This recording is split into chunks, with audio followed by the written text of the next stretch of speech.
아침부터 산부인과도 아닌데 뭐 계속 낫는다, 그렇죠? 지난주 우리는 유다 가문의 수치에 대한 이야기를 잠깐 들었어요.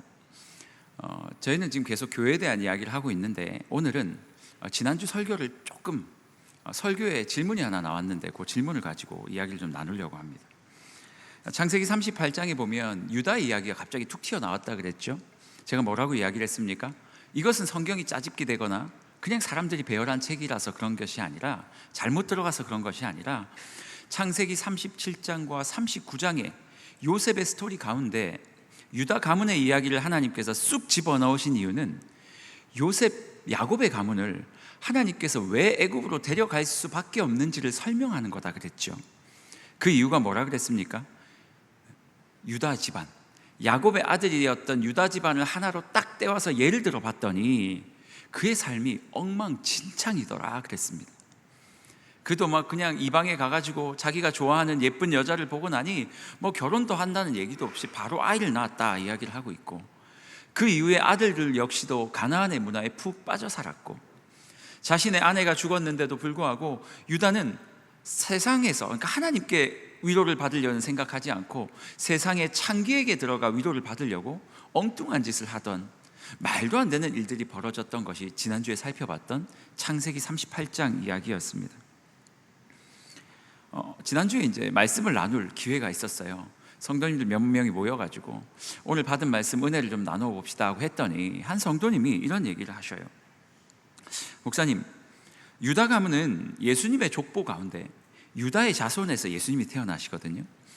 이 유다의, 그러니까 예수님의 족보 가운데서 가장 비참하고 수치스러운 이야기인 것 같은데, 그렇죠? 비참하고 수치스럽지 않습니까? 이 며느리가 그 가문의 씨를 갖겠다고 아버님, 그러니까 뭐죠? 시아버지를 범하는 그런 말도 안 되는 수치스러운 족보인데, 그 이야기를 왜 굳이 성경에 써놨을까? 그게 사실은 좀 궁금하셨대요.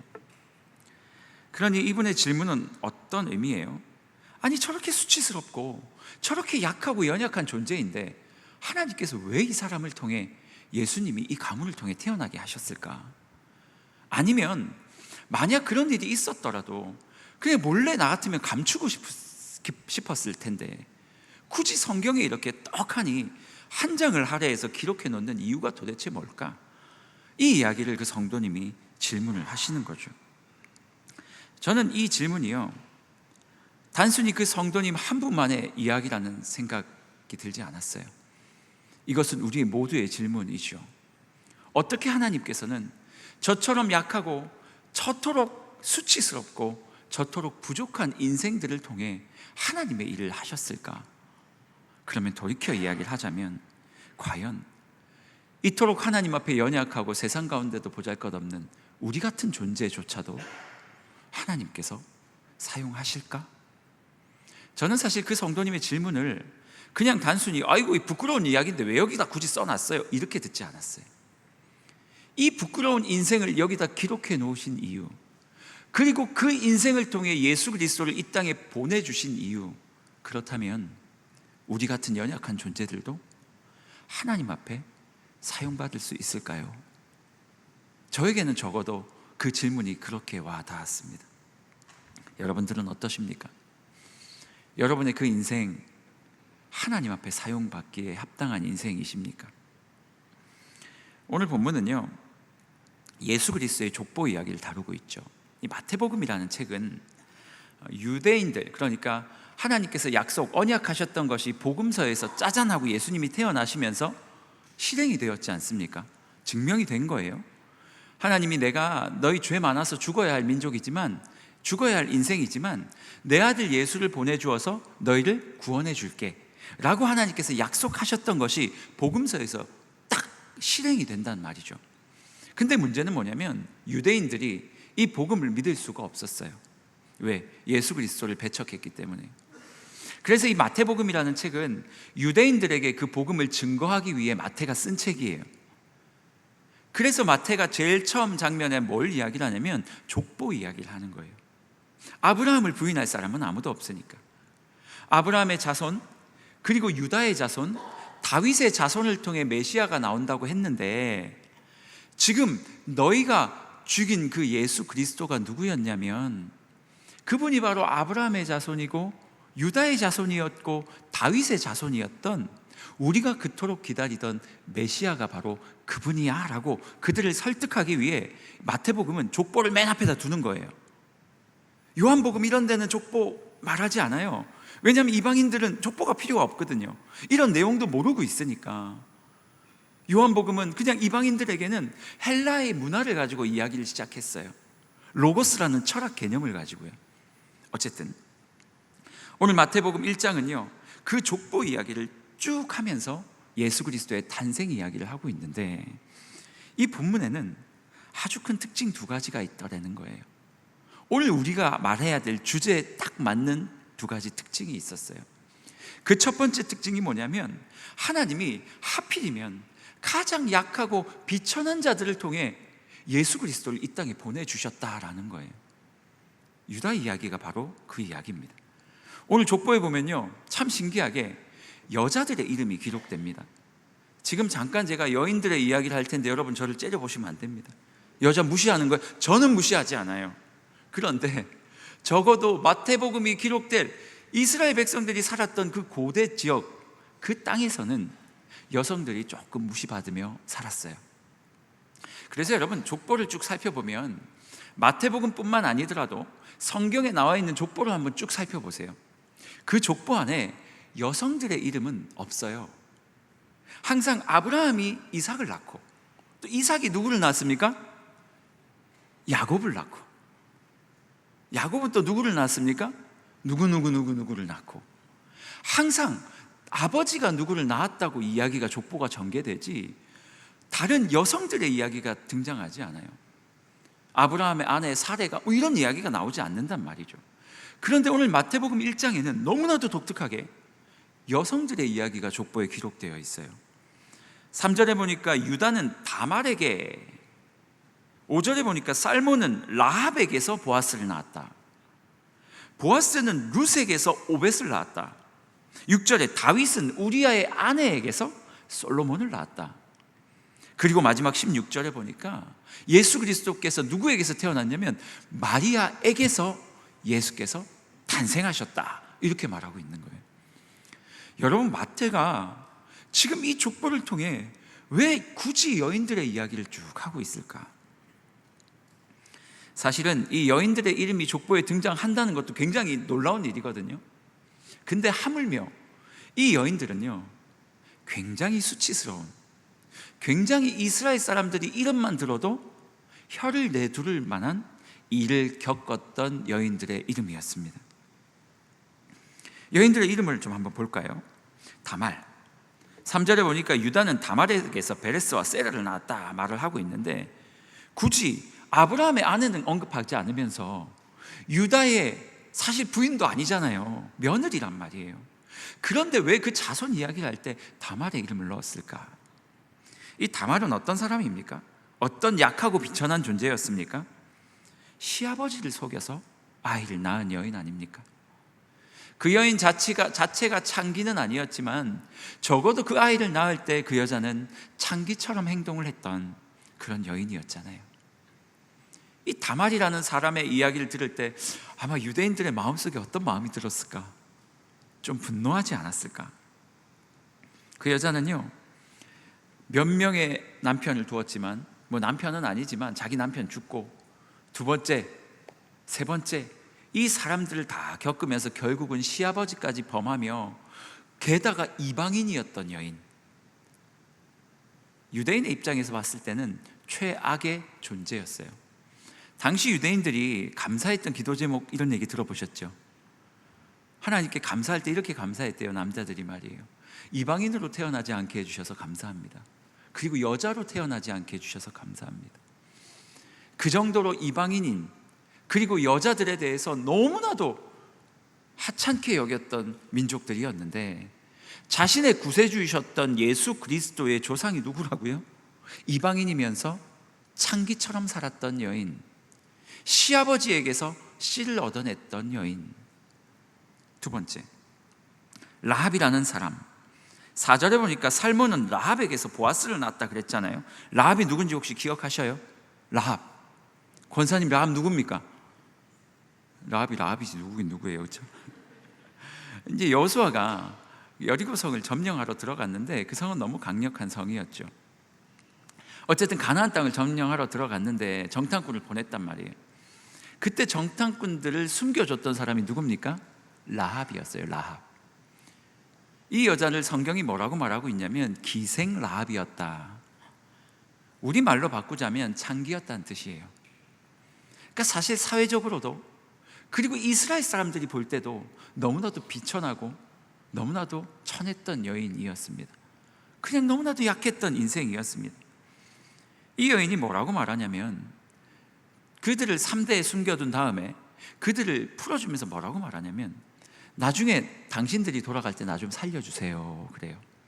그리고 실제로 이스라엘 백성들은 그를 살려줬고, 그 살려줬던 라합이라는 사람이 살몬과 결혼을 했고 그 살몬을 통해서 보아스가 태어났다라고 성경은 말하고 있어요.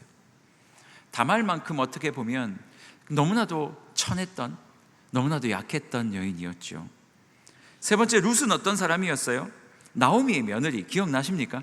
나오미가 저기 이방 땅에 갔는데 아들을 결혼을 시켰더니 아들이 다 죽어버렸어요. 나오미의 이제 룻이라는 며느리가 남았는데 둘째 며느리는 집에 도망갔고, 이 룻이 뭐라고 말합니까? 시어머니가 이제 너희 집으로 가서 살아라. 아무리 말을 해도 가지 않아요. 그 시어머니를 따라왔던 이방 여인이었고요. 이런 이야기를 하자면 한두 끝도 없죠. 다말도, 라합도, 룻도, 심지어는 우리아의 아내였던 밧세바도 이방 여인이었어요. 솔로몬이 아니고 다윗과 사실은 부적절한 관계 아니었습니까? 그런데 이 여인조차 성경은 하나님의 언약 가운데 포함시키고 있는 거예요. 마리아는 어떻습니까? 결혼 전에 남편이 아니라 다른 존재의 아이를 가졌던 여인. 우리야 하나님께서 마리아를 통해 예수 그리스도 성령으로 잉태했다고 믿으니까 다행이지, 그때 당시 이 마리아를 누가 그렇게 믿었냐고요? 아무도 믿지 않았다고요. 오늘 이 마태복음 1장 1절에서 16절 사이에 나오는 모든 족보에 나오는 여인들의 이야기들을 가만히 살펴보면 세상 사람들이 모두 혀를 내두를 만큼 천하디 천한 여인들이었단 말이에요.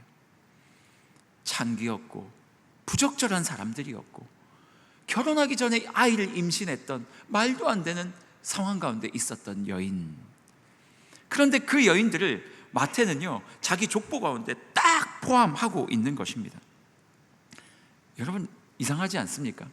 유다를 포함해서 모든 이 부적절한 여인들이 어떻게 하나님의 족보 안에 들어갈 수 있었고, 하나님은 왜 그 족보를 굳이 숨기지 않고 우리에게 이렇게 보여주시냐? 그것도 신약 제일 처음 나오는 마태복음 1장 1절부터 말이에요. 왜 하나님께서 약한 자들을 골라 사용하실까? 그 이유는 너무 간단해요. 약한 자를 통해서만 하나님의 영광이 드러나기 때문입니다. 고린도전서 1장 26절에서 31절에 보면 오늘 26절, 27절만 같이 한번 읽어볼까요? 26절, 27절 읽습니다. 시작. 형제들아,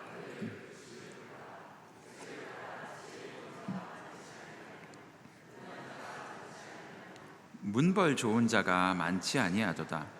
그러나 하나님께서 세상에 미련한 것들을 택하사 지혜 있는 자들을 부끄럽게 하려 하시고 세상에 약한 것들을 택하사 강한 것들을 부끄럽게 하려 하시며. 아멘. 성경은요 우리에게 뭐라고 말하냐면 하나님은 여러 사람 중에 강한 사람을 선택하지 않는다는 거예요. 왜요? 강한 사람이 선택되면 그 강한 사람의 강함으로 말미암아 이 땅 가운데 역사가 일어난 게 되는 것 아닙니까? 제가 여러분 목사가 됐는데요, 막 학벌도 좋고 막 잘생기고 멋지고 막 거기다가 막 사투리도 안 쓰고 저는 거의 사투리를 쓰지 않지만 막 너무 막 여러분이 저를 봤을 때 넘사벽 그런 목사라면 제가 만약 설교를 잘했다고 쳐보세요. 그럼 여러분 뭐라고 생각하실 것 같으세요? 역시 우리 목사님은 똑똑해. 우리 목사님은 역시 똑똑하고 배운 게 많고 유식해. 그런데 제가 지금 이 모양 아닙니까? 그러다가 그냥 거의 그럴 리는 없지만 한 서너 달에 한 번 설교를 잘할 때가 있다고 쳐보세요. 그럼 여러분들이 뭐라 말씀하실 것 같으세요? 와, 하나님 위대하시다 진짜. 하나님의 위대하심을 노래할 거 아닙니까? 하나님께서 이 이야기를 이대로 얘기하시는 거예요. 보세요, 형제들아, 여러분 기분 나빠하지 마시고 여러분의 이야기로 들어보세요. 형제들아, 너희를 부르심으로 한번 봐봐. 육체를 따라 지혜로운 자가 많지 않지? 지혜로운 사람이 아무도 없대요. 능한 자가 많지 않고 문벌 좋은 자가 많지 않도다. 적어도 고린도 교회에 있는 사람들은 다 그랬어요. 똑똑한 사람도 없고 학벌 좋은 사람도 없고 대단한 사람도 없었어요. 그러나 말이야, 하나님께서 세상에 미련한 것들을 택하사, 이건 조금 성경이 번역을 좀 다르게 했으면 좋겠어요. 우리 보고 미련한 것이라 그러니까 좀 기분 나쁘죠. 어쨌든 미련한 것들을 택하사, 뒤에 나와 있는 사람들은 또 자예요. 지혜로운 자들을 부끄럽게 하려 하시고. 왜 우리는 것이고 그들은 자입니까? 세상에 미련한 것들을 택하사 세상에 있는 지혜로운 자들을 부끄럽게 하시려고, 또 세상에 약한 것들을 택하사 강한 것들을 부끄럽게 하려 하시며, 우리의 약함이 세상 가운데는 손가락질 받을 만한 약함일지 모르겠으나 하나님 앞에서는 딱 주님께서 사용하기 좋은, 하나님을 드러내고 하나님만 영광스럽게 할 수 있는 너무나도 좋은 도구가 된다는 거예요. 하나님께서 왜 유다를 선택하셨다고요? 하나님께서 왜 다말과 룻과, 하나님께서 왜 그 사람들을 선택하셔서 하나님의 조상 예수 그리스도를 나오게 하시는 그 조상에 그들을 집어넣어 놨다고요? 그건 너무 간단해서예요. 그들이 너무 문벌 좋고 대단한 사람이라 그들을 통해 예수가 태어난 것이 아니라, 비록 너희들처럼 부족하고 연약하지만 하나님께서 그들 가슴속에 언약을 주시고 그들을 사용하신다 하시면 창기를 통해서라도 예수 그리스도께서 이 땅에 태어나실 수 있다라고 말하고 있는 거예요. 여러분 어떠십니까? 여러분의 인생은 좀 어떠셔요? 하나님의 영광을 합당하게 하기 위해 하나님께서 우리에게 부족함을 허락하셨다면, 아니 조금 다르게 말하자면, 우리의 이 부족함에도 불구하고, 그럼에도 불구하고 하나님께서 우리를 사용하시겠다고 여기까지 우리를 끌고 오셨다면, 그리고 우리를 통해 하나님께서 역사하고 계신다면, 이보다 더 기쁘고 이보다 더 감동적인 인생이 어디 있겠습니까? 가끔 성도님들을 만나보면 그런 분들 너무 많아요. 자신의 부족함과 연약함, 과거의 실수에 얽매여 가지고 끊임없이 뒤만 돌아보며 살아가고 있는 사람들이 얼마나 많은지 몰라요. 가끔은요, 목사님 저 같은 사람이 그게 가능할까요? 목사님 저는 할 수 없어요. 교회 리더들을 세우는 시기가 되면요, 항상 가서 이제 물어요. 제가 볼 때는 이분이 너무 좋아요. 겸손하고 사랑 많고. 딱 물으면 뭐라고 말씀하시냐면, 목사님 저 같은 사람이 할 수 있어요? 저는 못해요. 저 시키시면 안 돼요. 제가 뭐라고요? 이런 사람이 있고요. 또 어떤 사람은 언제 오시나 기다렸네. 다 준비돼 있는데, 아우 진짜 제가 목사님 이전 교회에서요 이것도 하고 저것도 하고 저것도 하고 이것도 하고, 제가 3개국어 4개국어를 해요. 프랑스인 보내세요. 봉수 뭐 다 할 수 있어요. 뭐 독일 사람 보내세요. 괜찮아요. 이런 분들은 거의 없지만 가끔 있을 때 있어요. 자기를 시켜달라고 오시는 분들도 계셔요. 근데 여러분, 둘 다 너무 귀하죠. 너무 귀하셔요. 하지만 진짜 하나님의 사역을 잘하는 분들은 사실은 전자 같은 분들이 더 잘해요. 두려우니까 늘 기도하고, 내가 할 수 없다 여기니까 늘 하나님께 무릎 꿇고 납작 엎드려요. 그리고 주님께서 일하게 하셔요. 그리고 그분이 사역을 잘하고 나면 주변에서 뭐라고 말해요? 하나님께 영광을 돌려요. 저도 가끔 사역을 하다 보면 가끔 박수 받고 싶을 때가 있잖아요. 그럼에도 불구하고 우리 성도님들께서 하나님께 영광을 돌리시잖아요. 너무 감사해요. 우리가 약하면 약할수록, 우리가 부족하면 부족할수록 하나님의 영광이 커지니까. 그래서 하나님은 유다를 선택하셨고, 그래서 하나님은 다말과 룻을 선택하신 거예요. 그래서 하나님은 마리아를 통해 예수 그리스도를 이 땅에 보내신 거예요. 사랑하는 여러분, 우리의 인생 가운데 좀 부족함이 있다 여겨지신다면 그것을 하나님 앞에서 기회로 여기셨으면 좋겠어요. 뭐라고 말씀하신다고요? 하나님께서 세상의 미련한 것들을 택하사 지혜 있는 자들을 부끄럽게 하시려고, 우리같이 연약한 자를 택하사 세상의 지혜를 부끄럽게 하시고 오직 하나님께만 영광을 돌리게 하시기 위해 우리 같은 자들을 불러주셨다. 오늘 본문의 두 번째 특징이 있습니다. 두 번째 특징은 뭐냐면요, 그 부족했던 자들 말이에요. 그 모든 자들은 하나같이 가슴속에 언약을 품고 살았던 자들이었다라는 거예요. 실제로 이 언약이라는 이 단어는요, 제가 언약 하니까 좀 헷갈리시죠? 언약, 하나님의 말씀, 하나님의 약속이고 다 똑같은 이야기예요. 언약이라는 말이 무슨 뜻이에요? 말씀 언자의 약속이잖아요. 하나님께서 말씀으로 약속하신 것을 언약이라고 말해요. 그러니까 뭐 약속이랑 똑같은 이야기예요. 그 하나님께서 우리에게 주신 약속이 뭐예요? 내가 너 구원해 줄게, 그거잖아요.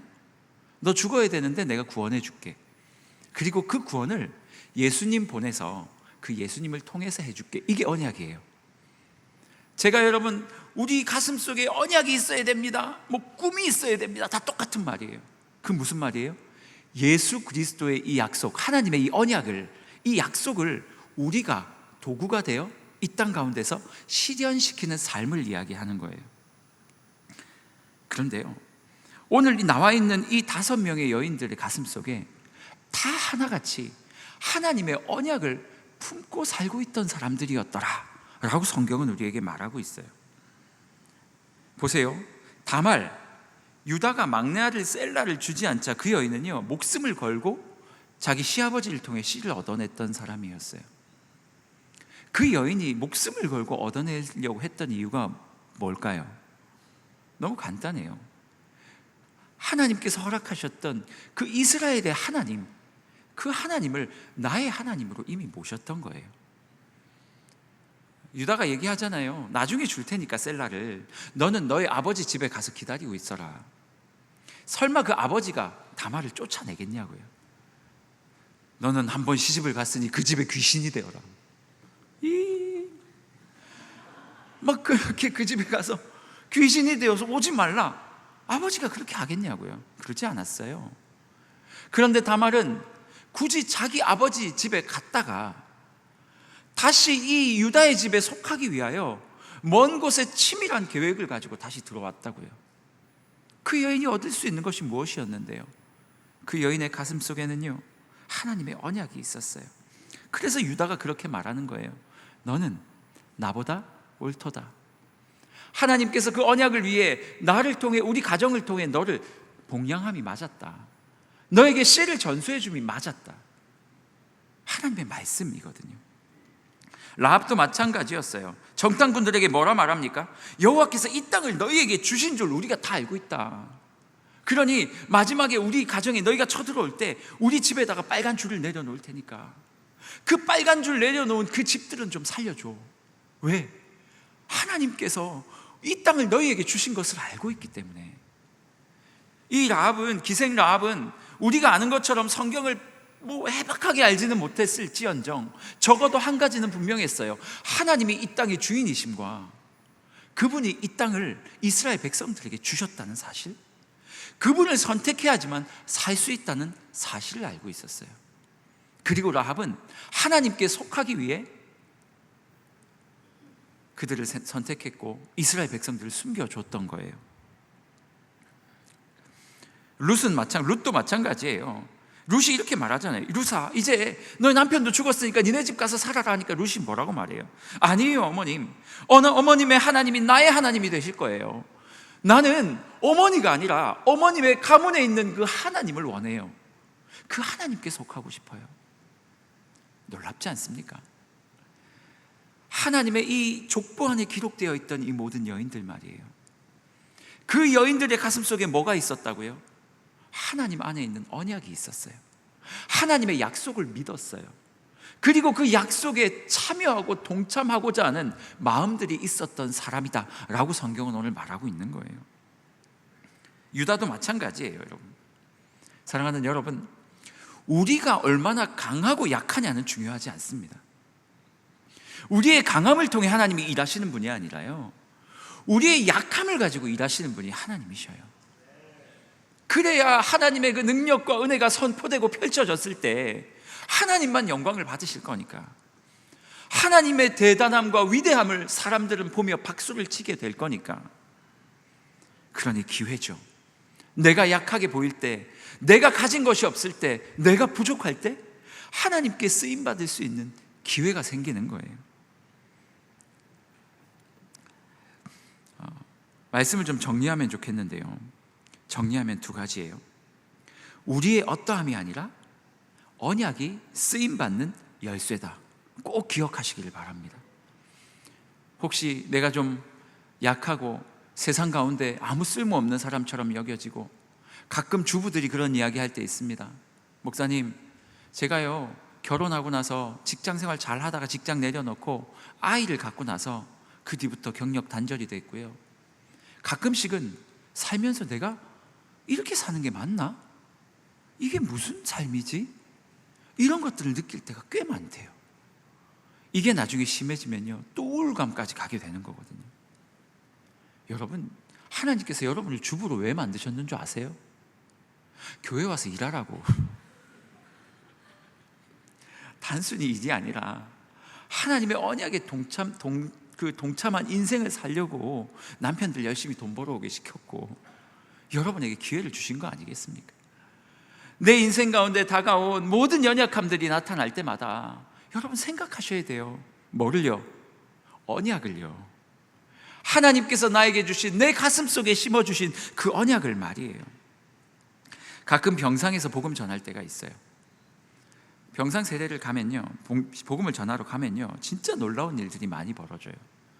막 예수 안 믿는 사람들이 갑자기 믿겠다고 하고요, 어떤 분들은요, 저는 그냥 무의식 중에 복음을 전하려고 갔는데 예수님이요 하면 눈을 번쩍 뜨세요. 며칠간 의식이 없었던 분들이 눈을 뜨고 저와 눈을 마주치고요, 복음을 전하고 믿겠습니까 하면 고개를 끄덕거려요. 여러분, 이게 의학적으로 설명이 되는 이야기입니까? 그때 저는 가끔 옆에 있는 종이컵에다가 막 물 담아와서 세례를 주거든요. 여러분, 종이컵이 문제가 아니에요. 저는 그분들에게 세례를 줄 때 말이에요, 가운도 없어요. 어떤 때는 넥타이도 없어요. 장갑도 없어요. 종이컵 하나, 그냥 성찬기, 세례기도 없어요. 그들에게 세례 문답도 하지 않았어요. 교육도 하지 않았어요. 하지만 하나님께서 그 가장 약한 순간에, 가장 준비되지 않은 순간에 그 딸랑 종이컵 하나를 통해 하나님께서 세례를 허락하게 하시고, 그분은 마지막 순간 세례를 받고 하나님 나라로 가게 하셔요. 우리가 준비됐다고 쓰는 게 아니라, 준비되지 않았지만 우리 안에 하나님의 언약이 있고 하나님께서 하실 일이 있다면 그 일에 우리를 사용하시는 거거든요. 그러니 여러분, 여러분의 삶의 언약을 채우시기를 바랍니다. 약해도 쓰임받을 수 있습니다. 무엇을 위해서, 무엇을 통해서? 내 안에 언약만 있다면. 1학기가 끝나고 방학 끝나고 나면요, 제가 이제 성경 강의를 좀 하려고 해요. 시간이 너무 안 나요. 그래서 제가 설교 때 얘기를 하는 거예요. 약속을 하면 해야 되잖아요. 그래서 던지고 보는 거예요. 시간을 어떻게든 만들어서라도 여러분들에게 하나님의 이 창조와 그리고 마지막 날 계시록까지 이 하나님께서 만드셨던 구속사도 말씀드리고 싶고요, 그리고 성경 각 권별 공부도 좀 하기를 원해요. 이유는 딱 하나예요. 여러분의 가슴 속에 하나님의 이 언약을 심어드리기 위해서요. 교회를 오래 다녔다고 되는 게 아니라요, 하나님께서 도대체 이 말씀을 왜 주셨는지, 이것이 무엇을 의미하는 반지를 알게 될 때 우리의 시야가 넓어져요. 우리의 시야가 이만큼 넓어지는 거거든요. 말씀을 마무리하겠습니다. 혹시 유다처럼 아니면 다말처럼 수치 가운데 빠져 계신 분들이 있습니까? 마음속의 연약함, 나의 부족함, 나의 모자람, 나의 너무나도 부족한 인생 때문에 나 같은 인생도 하나님께서 사용하실까? 라고 혹시 두려움에 떨고 있는 분들이 있다면 오늘 이 말씀을 꼭 기억해 주시기를 바랍니다.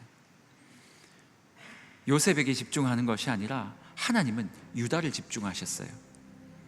유다에게 하나님의 복음을 주셨고요, 그가 그 모양이었지만 하나님께서는 그 가문을 쓰시겠다 하셨어요.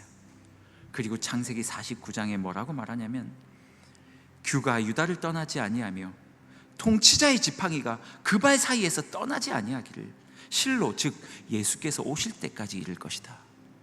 무슨 말입니까? 유다야, 너는 너무 형편없는 인생이었어. 그런데 내가 너를 축복한다. 내가 너를 통해 내 아들인 예수를 이 땅에 보낼 거야. 창세기 49장의 이 야곱의 축복을 유다가 들을 때 여러분 어떤 마음이었을 것 같으세요? 내가 복받을 만한 인생이었는데 나 진짜 열심히 살았으니까 나를 통해 예수님 오시는 거 당연하지 않아? 이렇게 생각했을까요? 주변의 형제들은 어떻게 생각했을까요? 와, 유다 형은 어렸을 때부터 모범생이었어. 그래서 하나님께서 저 인생을 쓰시는 게 당연하지. 그렇게 생각했을까요? 아니요. 모든 사람들이 다 퀘스천을 찍었을 거예요. 유다가? 그 엉망진창이었던 그 가정이? 그 삶이? 그리고 예수께서 태어나셨을 때, 야, 문벌 좋은 가문에서 태어난 예수가 우리를 구원했다가 아니라 그 비천한 존재를 하나님께서 사용하셨고, 그럼에도 불구하고 그를 사용하셔서 하나님의 일을 하시는구나. 그 모든 영광이 누구에게 돌아가요? 하나님께 돌아가고, 유다의 마음속엔 뭐만 남아있습니까? 감사만 남는 거예요. 하나님, 무지랭이와 같은 나 같은 존재도 이렇게 사용해 주시니 감사합니다. 그리고 그는 더 겸손하게, 더 무릎 꿇고, 더 고개 숙여서 오직 살아계신 하나님께서 우리에게 주신 교회와 이 땅을 위해 살아가게 되는 거거든요. 여러분, 휩쓸리지 마세요. 여러분의 약함 때문에 휩쓸리지 마세요. 여러분의 가정, 부모가 누구인지 휩쓸리지 마세요. 하나도 중요하지 않아요.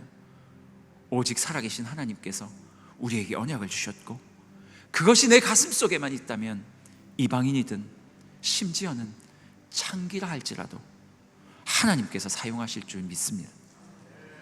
오늘 말씀을 준비하는데 이 찬양이 계속 생각났어요.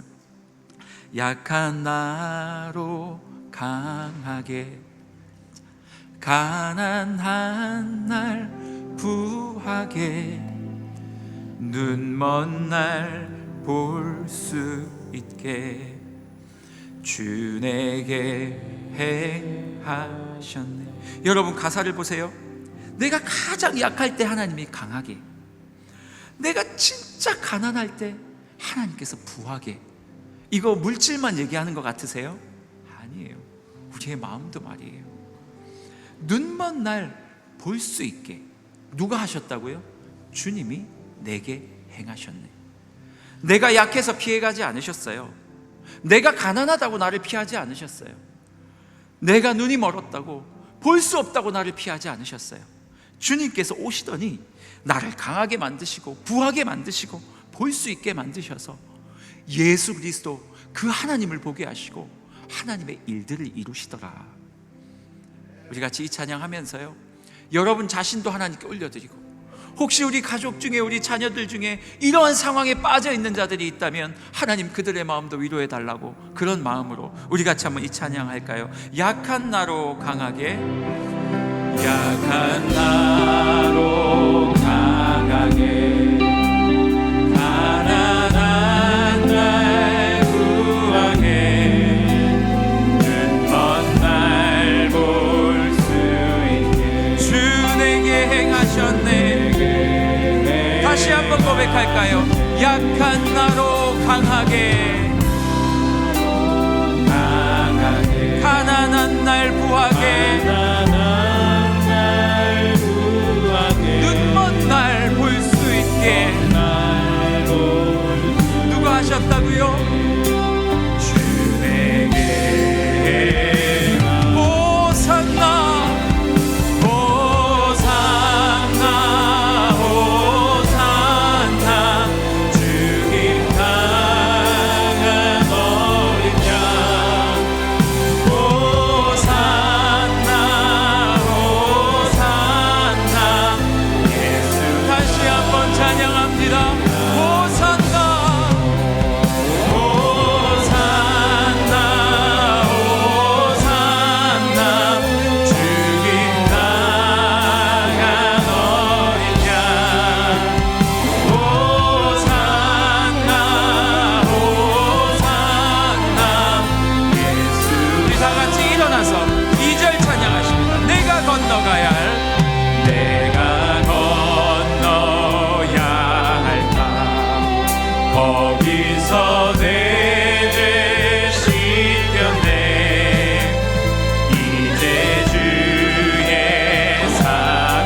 3절 찬양합니다. 깊은 강에서 죽어 깊은 강에서 주가 나를 일으키셨도다. 구원의 노래 부르리. 예수 자유 주셨네. 호산나 호산나 호산나 죽임 당한 어린 양. 호산나 호산나 예수가 호산나 호산나 호산나 죽임 당한 어린 양. 호산나 호산나 예수가 할렐루야 할렐루야 주를 찬양하여라. 할렐루야 자유케 하셨도다. 죄의 저주 끊으신 주께 구원이 있도다. 주 예수 나의 산. 다시 고백합니다. 할렐루야 할렐루야 주를 찬양하여라. 할렐루야 자유케 하셨도다. 죄의 저주 끊으신 주께 구원이 있도다. 주 예수 나의 산 소망. 우리 같이 한번 기도하기를 원합니다. 여러분, 우리의 약함이 아닙니다. 내 안에 있는 언약에 집중할 때, 하나님의 말씀이 나의 삶을 이끌어갈 때 하나님께서 우리를 사용하시고, 그분이 사용을 하시면 연약한 우리의 모습을 통해 하나님이 영광 받으시는 거예요.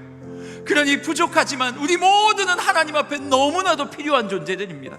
우리 같이 한번 기도할 때, 하나님이여, 유다처럼 다말처럼 룻처럼 아버지 너무나도 약하고 악한 우리의 인생이지만은 그럼에도 불구하고 하나님이여 나의 삶을 사용하여 주시옵소서. 우리 자녀들의 삶을 사용하여 주옵소서. 우리 주의 이름 찾고 기도합니다. 주여